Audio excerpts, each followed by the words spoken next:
Entonces vamos a grabar esto. De repente, si nos da tiempo, voy a ver un poco de la escuela de Cambridge, la de Lausanne, y también un poco de la economía en los Estados Unidos para que vean lo que les comenté antes, ¿no? Sobre la influencia de la escuela histórica, ¿ok? En el, en, eh, en, en los economistas del siglo XX, ¿no? ¿Ok? Entonces vamos a ver si, si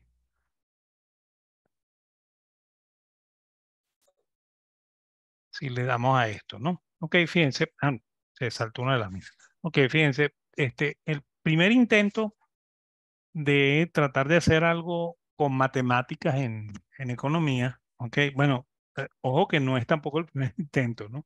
Este, quizá el primero de verdad es el de Davenant y de Petty, ok. Sin embargo, casi igual que el de Cournot fue un fracaso, ¿no? O sea, no llegaron a mucho, ¿no? De hecho, Cournot había estudiado matemáticas en la École Normale, ¿ok? O sea que era estudiante de la universidad que se funda en la Revolución Francesa, ¿no? Pues, yo no recuerdo si yo lo comenté, ¿no? Pero cuando se da la Revolución Francesa, eh, los, mm, los revolucionarios montan dos universidades, ¿ok? La primera se llama la École de Médecine, ¿ok? Y la otra se llama la École Normale, ¿no? La École de Médecine la hicieron con la intención de separar la Escuela de Medicina de la Sorbona, ¿ok? Y la Escuela de Derecho de la Sorbona, ¿ok? Para que estuvieran en una sola universidad alejada de la Sorbona, ¿no? Y se crea la Escuela Normal o la École Normale para este, que el, para que los que van a ser profesores sean educados ahí, ¿ok? Y la intención es que no sean los curas los que den clases, ¿no? ¿Ok? Que se den clases laicas, pues eso es lo que estaban buscando los revolucionarios, ¿no? Y le quitan el presupuesto a la Sorbona, ¿no? ¿Ok? Que es un poco lo que le pasó lo que le está pasando a la central con el chavismo, ¿no? Un poco lo que pasó en Francia, ¿no? Después la Sorbona sobrevivió, ¿no? ¿Ok?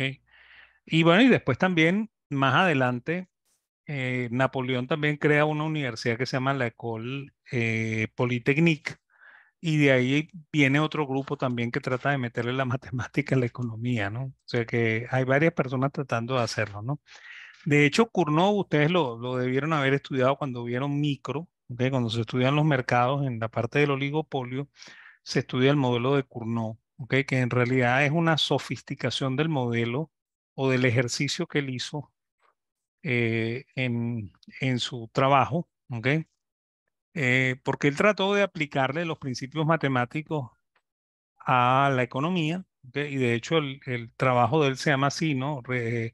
Recherche sur les principes mathématiques de la théorie de la largesse, ¿ok? O sea, la investigación sobre los principios de la matemática en la teoría de las riquezas, ¿no? Que lo publica en 1838, ¿no? Es más, él trabajaba junto con el papá de Walras, ¿ok? Que se llama Agustín Walras, ¿ok?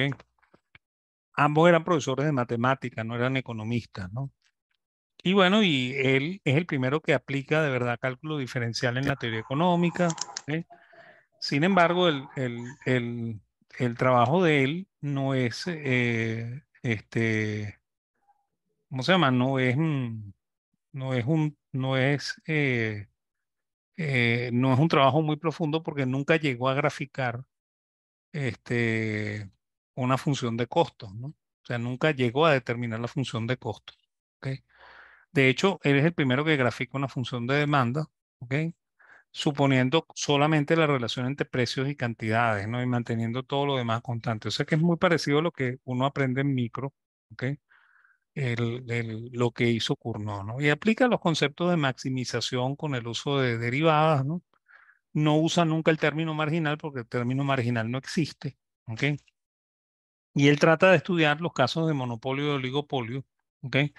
Pero se centra mucho en el análisis del duopolio, que es el modelo que se estudia en, en micro, y él originalmente lo hace por curvas de reacción, ¿ok? O sea, así es como lo hace, ¿no? Sin embargo, como les comento, no hay una función de costo, ¿no? Por lo cual no hay manera de ir muy lejos aquí, ¿no? ¿Ok? Este, el siguiente, que quizás es un poco más... bueno, yo no comenté algo muy importante aquí, ¿no?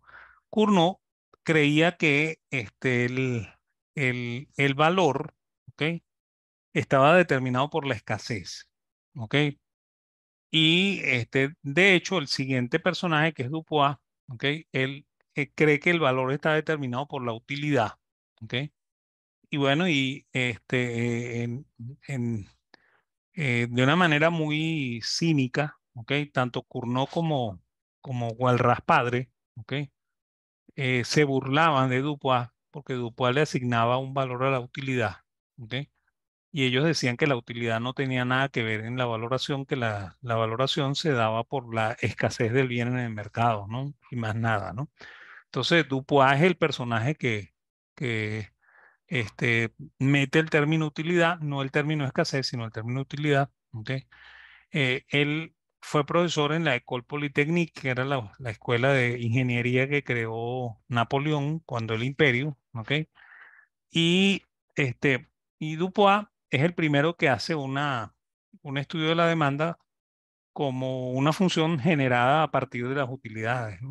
¿Ok? O sea que el tipo estaba más o menos claro, ¿no? Y consigue, pero aquí hay un problema, ¿no? Que es bastante común en estos personajes, que es que él cree que la utilidad es medible, ¿no? ¿Ok? Es más, de hecho, eh, eso está casado mucho con la idea de ¿cómo se llama? De, eh, de Jeremy Bentham, ¿ok? Porque Jeremy Bentham era el que creía que tarde o temprano se iba a inventar el utilidómetro, ¿ok? Que era una cosa así como el termómetro, ¿ok? Que servía para medir la temperatura, ¿ok? Se iba a inventar una máquina que medía la utilidad de las cosas, ¿no? ¿Ok? Tupá también lo cree, ¿no? ¿Ok? Eso es muy de ingeniero creer que eso es posible, ¿no? Y bueno, y él usaba mucho el análisis gráfico, ese señor Dupuis, obviamente porque era ingeniero, los ingenieros son buenos en geometría y le gustan los gráficos, ¿ok? Por lo cual debió haber hecho mucho análisis por ese lado, ¿ok? Y se acercó a una teoría del beneficio del consumidor, pero otra vez él no pudo avanzar mucho porque no hay una no había una teoría del costo, ¿no? De hecho, no sabían cómo añadirle el costo a los modelos, y eso va a ser un problema que va a ser constante en casi todos los que estén metidos en esto de tratar de poner la matemática a la economía, ¿no? El otro es un señor que se llama Johann Heinrich von Thünen, ¿ok? Este era un granjero, ¿ok? Que, este, que entendió, ¿ok? Que había manera de matematizar su granja, ¿ok? De hecho, lo hizo, ¿ok? Y él este, eh, hizo algunos modelos con la parte muy operativa del negocio de él, ¿ok? Y bueno, y eso le metió fórmulas matemáticas y todo lo demás, ¿ok? Y publicó un libro, ¿ok? Que él trató de vender, ¿ok? Él no era profesor ni nada, como comenté, era un granjero, ¿no? ¿Ok? Granjero que parece que tenía muchas habilidades matemáticas, y entonces escribió un libro en el cual explicaba su, toda su modelación, ¿ok? Y bueno, eso, él lo trató de vender, ¿ok? Como se venden muchos libros, ¿no? Lo que se llama a veces ventas a consignación, ¿no? ¿Ok? Que eso lo hacen también muchos autores, ¿ok? Que publican ellos mismos sus libros, ¿ok? Y entonces se los dejan a los libreros, ¿ok? Con la condición de que si el librero los vende, ¿ok? El librero se toma la ganancia y le da el precio que él había determinado junto con el librero para vender el libro, ¿no? Y Fontunen tiene un problema muy serio, ¿no? Porque él trata de vender esto, ¿ok? El libro no se vende, ¿ok? Se vendió muy poco, ¿ok? Y entonces él, por la frustración que le dio eso, ¿ok? Recogió todos los libros de las librerías y los quemó, ¿ok? Entonces, bueno, de los poquitos que se vendieron, sobrevivieron algunos y por eso que sabemos lo que Fontunen hizo, ¿ok? ¿Ok? Que fue el intento también de meterle matemáticas a la administración de un negocio, ¿ok? Pero bueno, ahí quedó para la historia, ¿no? El otro personaje es Hermann Heinrich Gossen, ¿ok? Que ustedes lo deben de haber visto en algún momento porque este es el creador de la teoría de la utilidad, ¿ok? Y es el que establece las leyes de la utilidad que se llaman leyes de Gossen, que se estudian en micro, ¿ok? Y bueno, era un abogado, ¿ok? En Alemania, cuando hablamos de los historicistas, hablamos un poco de esto, ¿ok? Se estudiaba derecho, ¿ok? Y esa carrera de derecho era una mezcla de derecho, ciencias políticas, administración pública y economía, ¿ok? Que se llamaba Staatswissenschaft, ¿ok? Lo que significa es ciencias del Estado, ¿ok? Eso es lo que se llamaba. Y bueno, eso lo estudió Gossen, ¿ok? Y trabajó como funcionario público, ¿no? Para los principados alemanes, ¿ok? Y él escribió un libro que se llama Desarrollo de las leyes de las relaciones humanas y de las reglas que se derivan de las mismas con respecto a la acción humana, ¿no? ¿Ok? Ese libro lo publica en 1854 y ahí es donde él expone las leyes de la utilidad. Y según esas leyes, él dice que la primera derivada es de signo positivo, mientras que la segunda es de signo negativo. ¿Ok? Lo mismo que ustedes aprenden en micro. ¿Ok? Y aquí hay una cosa bien curiosa, ¿no? Que después cuando Jevons, eh, este, eh, ¿cómo se llama? Desarrolle sus leyes, él va a creer que él inventó esas leyes de la utilidad y después Jevons se va a dar cuenta porque consigue el libro de Gossen, ¿ok?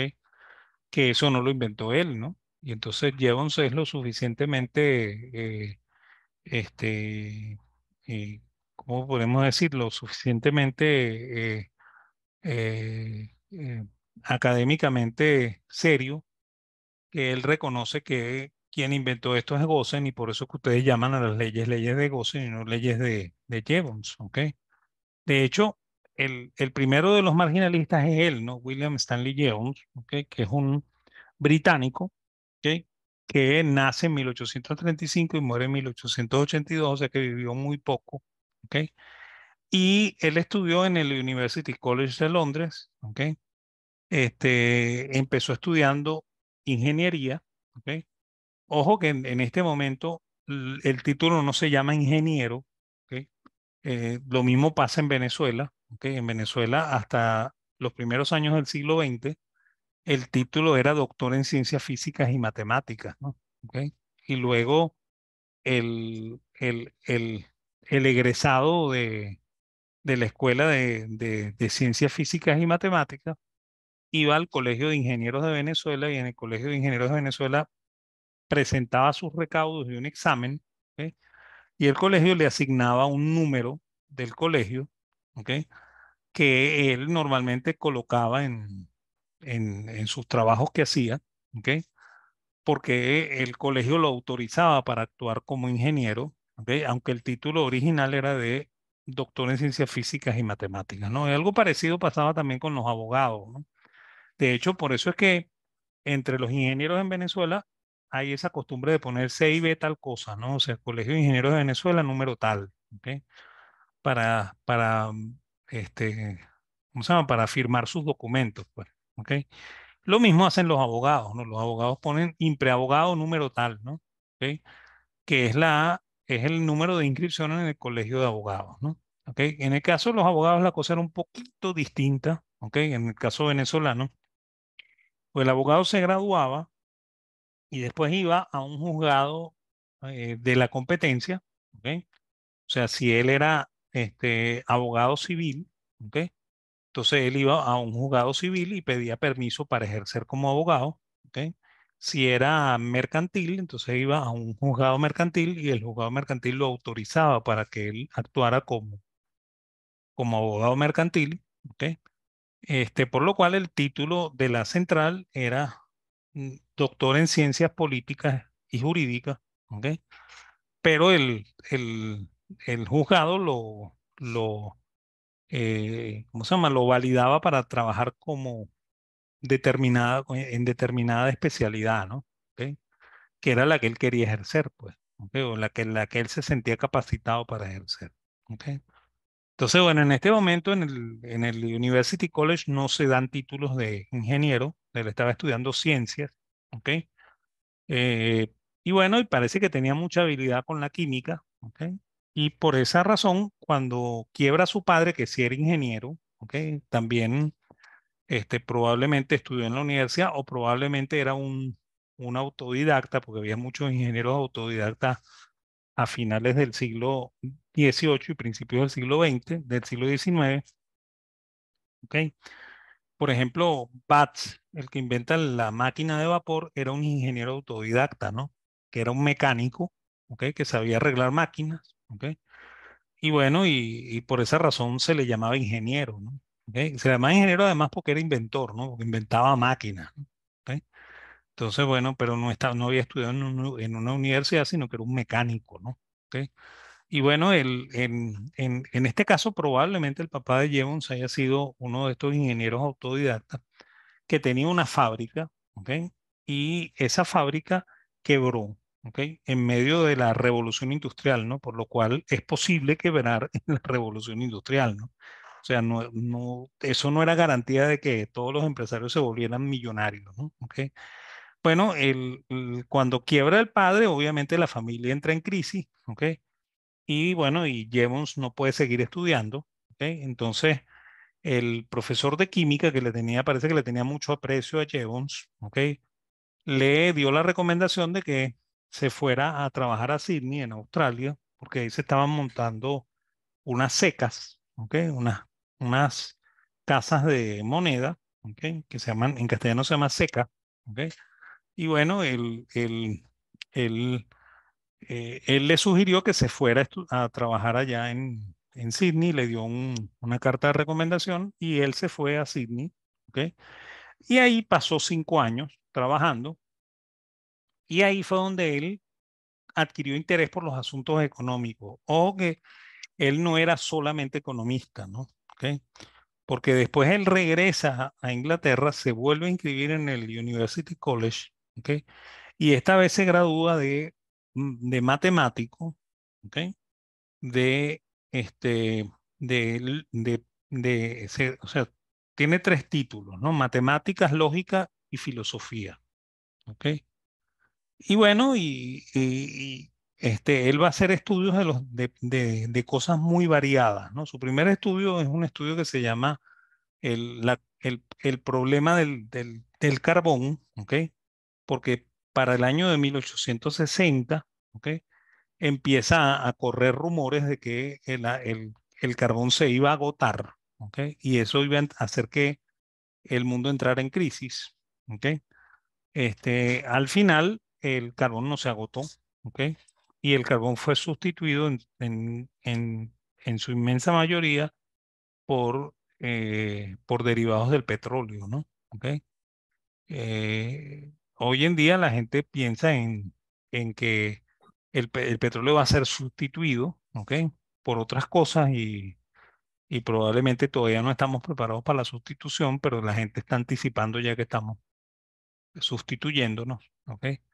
Y bueno, en este momento está pasando eso, pues la gente estaba preocupada porque creía que se iba a agotar el carbón y que eso iba a hacer que la humanidad entrara en una crisis horrible. Él hace un estudio y demuestra que eso no es totalmente cierto. ¿Ok? Por el otro lado, él va a hacer otro estudio un poco más adelante sobre el papel. ¿Ok? Y él va a determinar que el papel se va a agotar. ¿Ok? Y que aquí va a haber una inmensa escasez de papel a finales del siglo XIX. Y él, como se quiere hacer millonario, empieza a acumular grandes cantidades de papel, ¿ok? Con la intención de hacerse rico cuando el papel se agote, ¿no? ¿Ok? Resulta que él se murió y el papel no se agotó. ¿Ok? Y hasta ahorita no se ha agotado, ¿no? ¿Ok? Entonces, en el año de 1871, él por fin escribe la teoría de la economía política, que es el libro donde él desarrolla el tema del marginalismo, que no se llama marginalismo todavía. ¿Ok? Y en el año de 1875 escribió un libro sobre dinero que se llama Dinero y los mecanismos de intercambio. ¿Ok? Ese libro de la teoría de economía, de la teoría de la economía política es el primer análisis de la teoría marginal, ¿ok? Que como comento no se llama todavía así. ¿Ok? Probablemente en la clase de la semana que viene vamos a hablar ya de por qué se inventa el término y quién lo inventa. ¿Ok? Él plantea que su objetivo es destruir el legado de Ricardo y de Mill. ¿Ok? Es más, el libro de Jevons eh, es un libro bien curioso, ¿ok? Porque arranca criticando severamente la teoría de Ricardo y la teoría de Mill. ¿Ok? Y él dice que la teoría económica ya estaba desarrollada en Francia antes de que los británicos la abordaran. ¿Ok? Y que cuando la abordaron lo hicieron de manera equivocada, ¿no? ¿Ok? Entonces, él, en los escritos de él eran bastante duros, ¿ok? Pero su personalidad era muy, muy tímida, ¿no? Y bastante deprimido, ¿no? ¿Ok? De hecho, eso le ocasionó problemas en vida porque Marshall fundamentalmente lo despreciaba, ¿no? ¿Ok? O sea, Marshall lo trataba con desprecio. ¿Ok? Es una de las cosas que le pasa al pobre de Jevons. ¿Ok? Y Jevons también es un hombre que está muy preocupado por la salud, ¿no? ¿Ok? Es más, él se cuidaba mucho, ¿ok? Comía muy sano, ¿ok? Y hacía ejercicio, ¿ok? Y fíjense que se murió joven, ¿no? ¿Ok? Es más, se murió haciendo ejercicio, se murió en la piscina del University College, que era donde él trabajaba, ¿ok? Y se murió haciendo ejercicio en la piscina, ¿no? ¿Ok? Es curioso porque fíjense que yo no sé si lo comenté, ¿no? Pero Marx era todo lo contrario, ¿no? Marx era un tipo que consumía cantidades inmensas de alcohol, ¿ok? Y, y no hacía ningún ejercicio, ¿ok? Y Marx vivió mucho más que él, ¿no? ¿Ok? Lo cual contradice un poco lo de la vida sana, ¿no? ¿Ok? Ok, este, eh, Jevons dice que el valor depende por completo de la utilidad, ¿ok? Y se basa fundamentalmente en la medida de la utilidad total, ¿ok? Y lo que él llama el grado de la utilidad final, ¿ok? Que es la primera derivada de la utilidad, ¿ok? Él no conocía el trabajo de Gossen, ¿ok? Pero llegó a las mismas conclusiones de Gossen, ¿ok? Y para él la utilidad puede ser dividida en segmentos, ¿ok?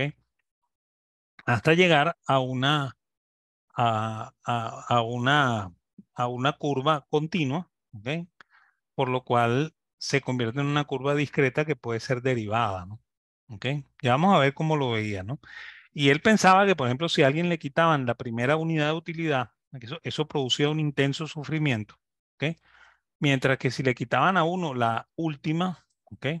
O bueno, cualquiera de las que siguiera después, entonces eso provocaba menos sufrimiento, ¿no? ¿Ok? O sea que se parece mucho a lo que normalmente, ¿ok? eh, este, mm, eh, dicen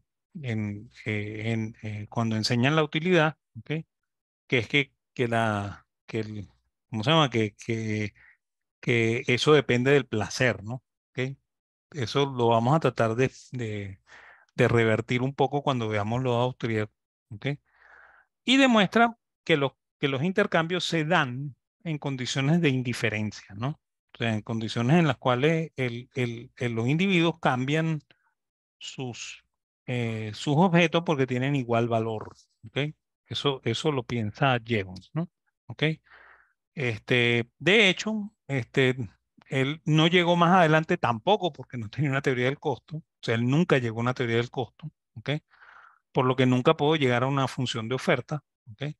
Es más, él tenía una frase que usaba mucho, que es que el costo de producción determina la oferta, ¿ok? La oferta determina el grado final de la utilidad y el grado final de la utilidad determina el valor, ¿ok? Después vamos a ver cómo Marshall altera un poco esto, ¿ok? Marshall dice que esto no es así, ¿ok? Sin embargo, él estudia el trabajo, ¿ok? Llegando a una teoría de la de su utilidad del trabajo, ¿ok?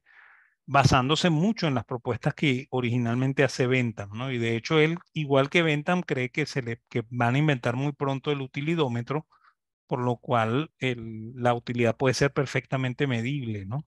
¿Ok? O sea que no pensaba en una utilidad tan subjetiva, sino más bien una utilidad que era bastante objetiva, ¿no? Y intentó desarrollar una teoría del capital partiendo de que el capital eran las herramientas, ¿ok? Pero también todos los requerimientos que se le tenían que asignar al trabajador para que el trabajador pudiera ejecutar su labor, ¿no? Por ejemplo, si la empresa le pagaba el alimento al trabajador, eso era capital, ¿ok? Si la empresa le daba, este, ¿cómo se llama? Eh, un uniforme al trabajador, eso formaba parte del capital, ¿ok? Y para él la función del capital tiene una forma triangular, eso también lo vamos a ver un poco más adelante cuando introduzcamos a Hayek, porque Hayek toma la función del capital muy parecida a la que usa Jevons, ¿ok? De hecho, él la explica así, ¿ok? Y bueno, y vamos a verlo, ¿no? Y además él hizo un trabajo que aparece en una revista de ciencias naturales, no en una revista económica, ¿ok? Que es un trabajo en el cual él dice que el ciclo económico está asociado a la aparición de manchas solares, ¿no? ¿Ok? Es más, un trabajo bien curioso, ¿ok? Lo cual les habla de las, ¿cómo se llama? De las diferentes disciplinas que llegó a dominar Jevons, ¿ok? Porque Jevons escribió trabajos de psicología, trabajos de ciencias naturales y trabajos de economía, ¿no? O sea, no era solamente economista, ¿no? ¿Ok? Aquí vemos un poco lo que habíamos comentado, o sea, él creía que la utilidad podía ser picada en segmentos, ¿ok? Y por tanto, si a mí me quitaban este primer segmento de utilidad, yo sufría mucho, pero si me quitaban, por ejemplo, el quinto, yo probablemente sufría menos, ¿no? Porque ya yo había gozado de los, de los cuatro anteriores, ¿no? ¿Ok? Entonces, para él la utilidad es una función de placer y dolor, ¿ok? Eh, que es un poco la forma en la que él lo ve, ¿no? ¿Ok? El otro personaje del marginalismo es Walras, ¿ok? Y Walras es el hijo de Agustín Walras, el que era socio de Cournot como profesor en la escuela normal, ¿ok? Y bueno, y de hecho, Walras decía una cosa bien particular. Él decía que la ciencia económica la inventó él, ¿no? ¿Ok? Y que antes de él, los únicos personajes que medio se acercaban a él eran su papá y Cournot, ¿ok? Que el resto no existe, ¿ok? O sea que no hacía falta estudiar nada que no fuera Walras para entender la economía, ¿ok? Eh, este, a instancias del papá, él se trata de inscribir en la escuela politécnica, en la École Polytechnique, ¿ok? Pero no logra pasar el examen de admisión, ¿ok? Y después estudia en una escuela de ingeniería que se llama la Escuela de Minas, ¿ok? Ahí se gradúa de ingeniero, pero nunca ejerce, ¿ok? Y se convierte en un político, ¿no? Un político liberal, ¿ok? Que va a ser expulsado de Francia en la época del Segundo Imperio. O sea, el nieto de Napoleón lo expulsa, ¿ok? Por lo cual él se refugia en Lausanne, Suiza, ¿ok? Él ya vivía con su esposa, no estaba casado con ella y tenía dos hijos con ella. Y cuando él llega a Suiza, ¿ok? Entonces él se ve obligado a casarse, ¿ok? Porque los suizos eran un poquito más conservadores que los franceses. Entonces se casa, ¿ok? Y de esa manera él consigue trabajo en el Colegio de Lausanne, que es un colegio superior, no es una universidad todavía, ¿ok? Y mientras él sea profesor, eso se va a ir transformando en universidad, ¿ok? Y este, como les comenté, él comentaba eso de que antes de que él, no existía la economía, ¿ok? Que eso lo inventó él, ¿ok? Y que lo único que se le acercaba a él era su papá y Cournot, ¿ok? Y él escribe un libro que se llama Elementos de Economía Política Pura, ¿no?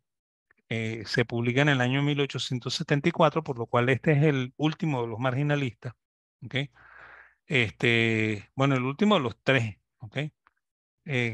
Yo no sé si a ustedes les dijeron lo mismo que me dijeron a mí cuando yo estudié la carrera. A mí me dijeron que los tres pensaban igual y que los tres hicieron lo mismo, casi que el mismo momento en tres lugares distintos. ¿Ok? Eso no es verdad. ¿Ok? De hecho, se fijaron que Jevons dice que hay una utilidad total y ¿cómo se llama? Una utilidad final. ¿Ok? El grado de la utilidad final, que es la primera derivada. Él creía que el, que el valor se generaba en la utilidad pura. Para Walras, el valor se crea únicamente en la escasez y la utilidad no tiene nada que ver, ¿no? Es un poco parecido a lo que decía Walras y Walras padre y Agustín Cournot, ¿ok? O sea que no, él no cree en la utilidad como generadora de valor, ¿ok? Su trabajo es un trabajo con precios relativos, ¿ok? Que fue una innovación en su tiempo, ¿ok? Eh, pero el trabajo inicialmente tiene muy poca matemática, ¿no? Después, en la medida en la que él va a ir haciendo ediciones, va a ir añadiendo matemática, ¿ok? Y el que más lo sofistica es, ¿cómo se llama? Es Pareto, ¿ok? Quien va a trabajar también en la escuela de Lausanne, ¿no? ¿Ok? Es más, de hecho, Walras tiene muy mal carácter, ¿ok? Walras se pelea con todo el mundo, ¿ok? Se peleó con Marshall, se peleó con Pareto. Inicialmente él está muy contento de que Pareto lo sustituya porque él estaba enfermo, ¿ok? Pero después él se molesta con Pareto y empieza a pedirle al rector de la escuela de Lausanne que vote a Pareto porque considera que Pareto no sirve, ¿ok? Era un tipo de un carácter muy voluble, ¿ok? Este, Él es el creador de la teoría del equilibrio general, ¿ok? Que probablemente la vieron ya, ¿ok? En la carrera, ¿ok? Que está basado en esto, ¿ok? Y que la utilidad está determinada por la escasez, como dije antes, ¿ok? Ese libro que se llama Los elementos de economía política pura tienen una teoría del intercambio, una teoría de la producción, una teoría de los bienes de capital y una teoría del dinero, que son precisamente los cuatro mercados del mercado del equilibrio general, ¿ok? Y él cree que el equilibrio se realiza de una manera simultánea en los cuatro mercados, ¿ok? Y es un equilibrio estático, no dinámico, ¿ok? Por un sistema de ecuaciones y por un tanteo de precios, ¿ok? Él creía que los precios se formaban como en las subastas bursátiles, ¿ok? Y por eso es que él utiliza la palabra tanteo, ¿ok? Que en francés se escribe tâtonnement, ¿ok? Así es como lo veía Walras, ¿no? ¿Ok? Este, y bueno, esta es la gráfica de la demanda de Walras, ¿ok? Cualquier parecido con nuestra demanda, no sé dónde lo van a conseguir, pero así es como lo graficaba, ¿ok? Esta es él ponía en el eje de las Y las cantidades, en el eje de las X los precios y pensaba que la demanda era esto, ¿ok? Eh, Así era como la veía él, ¿ok? Y bueno, después vendría Menger, pero yo no voy a saltarme a Menger, ¿ok? Lo voy a dejar para verlo en la clase de la semana que viene, ¿ok? Yo voy a pasar directo a Marshall, ¿ok? Pero como esto está casi al borde de que se termine, entonces yo voy a parar esta clase, les voy a mandar un nuevo link y ahí vemos un poco a Marshall y la escuela de Lausanne, ¿ok? Y vamos a ver, y la escuela de Cambridge y la de Lausanne, y vamos a ver quizá un poco de la escuela, de las escuelas americanas para que vean un poco la influencia de la escuela histórica que comenté antes, ¿no? Vamos a parar esto y nos vemos en un momentico. Yo les mando un nuevo link, ¿ok? Para que se conecten.